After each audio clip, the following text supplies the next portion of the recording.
ఐపీఎల్లో ముంబై ఇండియన్స్ కు కెప్టెన్ గా 5 సార్లు టైటిల్ అందించిన hitman Rohit Sharma league తొలినాళ్లలో గిల్ క్రిస్ట్ సారథ్యం వహించిన డెక్కన్ చార్జర్స్ టీంలో ఆడిన సంగతి తెలిసిందే. ఇన్నేళ్లు గడుస్తున్న డెక్కన్ చార్జర్స్ తో తనకున్న బాండింగ్ చాలా స్పెషల్ అని తాజాగా రోహిత్ శర్మ గిల్ క్రిస్ట్ తో జరిగిన చిట్ చాట్ లో తెలిపాడు. ఇక ఆ సమయంలో ఓ బ్యూటీ రోహిత్ ను రాజులా చూసుకుంది. అంతేకాదు ఆమె అందానికి మన హిట్ మ్యాన్ కూడా ఫిదా అయిపోయాడు. ఇంతకీ ఆమె ఎవరని అనుకుంటున్నారా? మరెవరో కాదు, డీసీ ఓనర్ టి వెంకట్రామరెడ్డి కూతురు గాయత్రి రెడ్డి. ఆ సమయంలో రోహిత్ గాయత్రి మధ్య మంచి బాండింగ్ ఉండేది.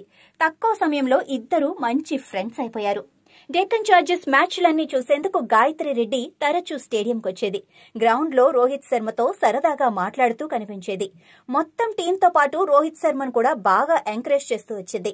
అప్పట్లో రోహిత్ శర్మ అంటే ఎవరికీ పెద్దగా తెలియదు. అతడిలో ఫ్యూచర్ సూపర్ స్టార్ ను బాగా ప్రోత్సహించింది గాయత్రి రెడ్డినే. అన్ని విషయాల్లోనూ సపోర్ట్ చేస్తూ వచ్చింది. ఇక వీరిద్దరి బాండింగ్ అప్పట్లో పెద్ద సంచలనమే అని చెప్పాలి. ఆ తర్వాత ముంబై ఇండియన్స్ నుంచి మంచి ఆఫర్ రావడంతో ఆ టీంలోకి వెళ్లాడు రోహిత్ శర్మ. కాగా ఇటీవల గిల్ క్రిస్ట్ తో జరిగిన చిట్ చాట్ లో ఇప్పటిదాకా ఐపీఎల్లో డీసీ టీమ్ సాంగ్ ను ఏది బీట్ చేయలేదని, అదంటే తనకు చాలా ఇష్టమని రోహిత్ శర్మ చెప్పుకొచ్చాడు. ఇక కామెంట్స్ గాయత్రి రెడ్డి తన ఇన్స్టా స్టోరీలో పోస్ట్ చేసింది. దీంతో ఈ బ్యూటీ లేటెస్ట్ ఫొటోస్ ప్రస్తుతం సోషల్ మీడియాలో వైరల్ గా మారాయి.